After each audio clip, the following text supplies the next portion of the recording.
अप्रैल 1971 भारत की तत्कालीन प्रधानमंत्री इंदिरा गांधी भारतीय सेना प्रमुख सैम मानेकशॉ से पूछती हैं क्या वे पाकिस्तान के साथ युद्ध करने के लिए तैयार हैं।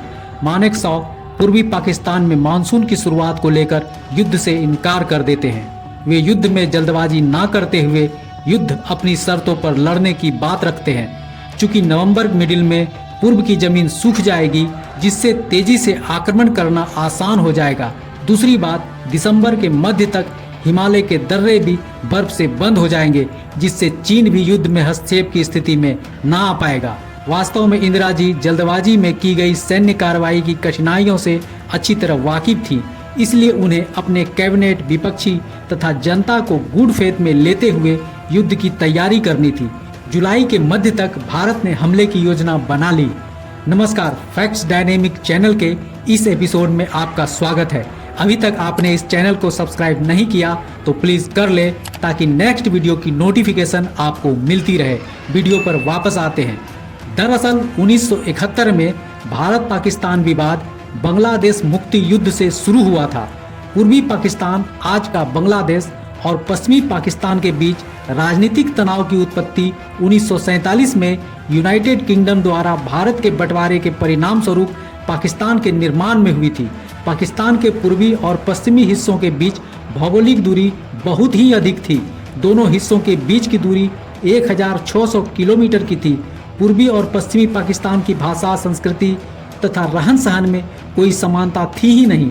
इन वजह से बंगालियों और बहुजातीय पश्चिमी पाकिस्तानियों के बीच धार्मिक और नस्लीय तनाव बने हुए थे। पूर्वी पाकिस्तान के अवामी लीग के नेता शेख मुजीबुर रहमान बंगालियों के शासन के अधिकार का समर्थन करते हुए पाकिस्तान की सत्ता में अपनी स्थिति मजबूत करना चाहते थे। 1970 में पाकिस्तान का आम चुनाव होता है जिसमें अवामी लीग को 313 सीटों वाली नेशनल असेंबली में 167 सीटें प्राप्त होती है। 167 सीटें जीतकर पूर्वी पाकिस्तान के अवामी लीग पूर्ण बहुमत में आ जाती है। लीग की चुनावी सफलता से पश्चिमी पाकिस्तान की सोशलिस्ट पाकिस्तान पीपुल्स पार्टी को यह डर सताने लगता है कि बंगालियों को 6 बिंदु और उदारवाद के आधार पर संविधान का मसौदा तैयार करने की अनुमति मिल जाएगी। इस संकट को हल करने के लिए एडमिरल एहसन मिशन का गठन किया जाता है। मिशन के निष्कर्ष को पश्चिमी पाकिस्तान के राजनीतिक नेताओं से अनुकूल समीक्षा मिलती है, लेकिन पाकिस्तान पीपुल्स पार्टी के अध्यक्ष जुल्फिकार अली भुट्टो पूरी तरह से मिशन के फैसले के खिलाफ रहते हैं। पाकिस्तानी सेना के अधिकारी मिशन के प्रस्ताव को वीटो करते हैं। जुल्फिकार अली भुट्टो इस प्रस्ताव के समर्थन में सेना के साथ खड़े रहते हैं। इसके बाद शेख मुजीबुर रहमान को प्रधानमंत्री बनने से रोक दिया जाता है, जिससे पूरे पूर्वी पाकिस्तान में अवामी लीग और उसके समर्थकों से लोगों का मोह भंग हो जाता है। इसके रिएक्शन में शेख मुजीबुर रहमान द्वारा पूरे पाकिस्तान में आम हड़ताल का आह्वान किया जाता है, जिसके कारण पूरा पाकिस्तान सरकार प्रभावित होती है। इसका असर इतना व्यापक रहा कि पूर्वी पाकिस्तान में असंतुष्टों ने बिहारी समुदाय को निशाना बनाना शुरू कर दिया, जो बड़े पैमाने पर पश्चिमी पाकिस्तान का समर्थन करते थे।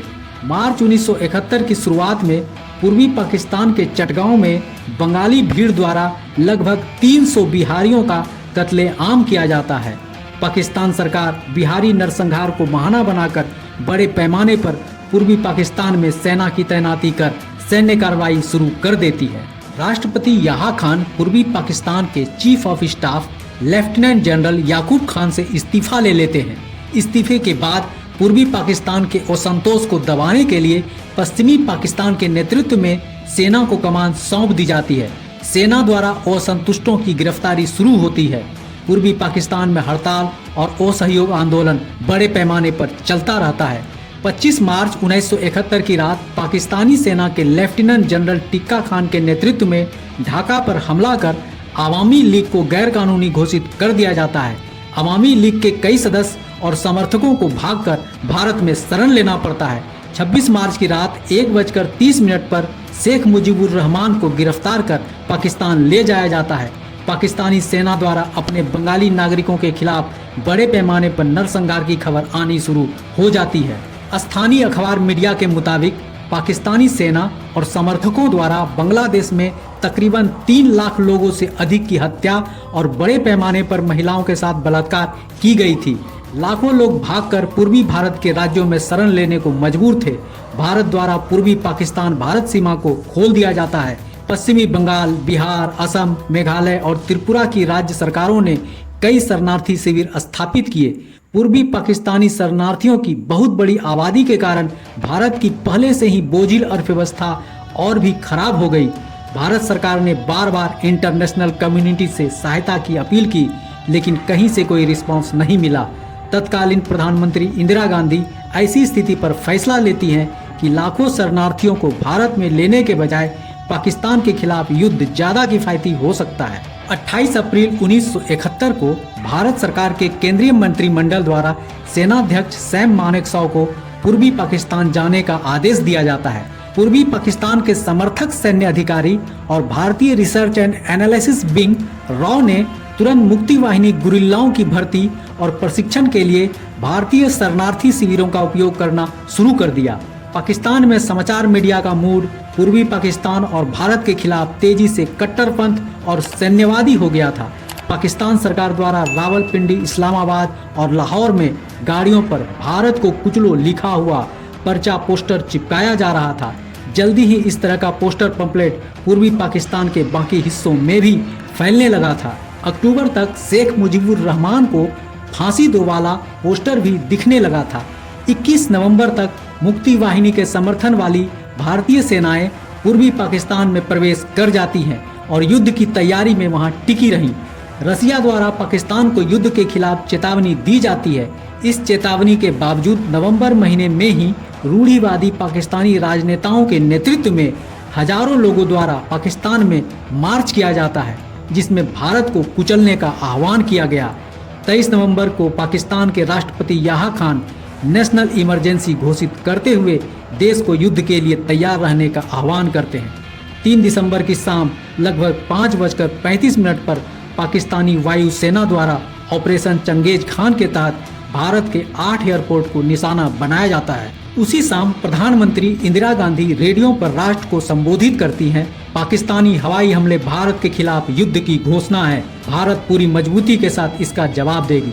भारतीय वायुसेना उसी रात पाकिस्तान पर हवाई हमले कर जवाब देती है। अगली सुबह तक और भी बड़े पैमाने पर हवाई हमले कर पाकिस्तान की नींद हराम कर देती है।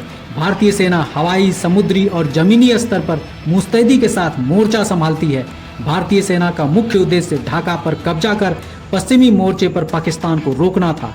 पाकिस्तान पश्चिमी मोर्चे पर लगातार जमीनी हमला किए जा रही थी। आखिरकार भारतीय सेना हमले का जवाब देते हुए पाकिस्तानी जमीन पर घुसने में सफल रहती है।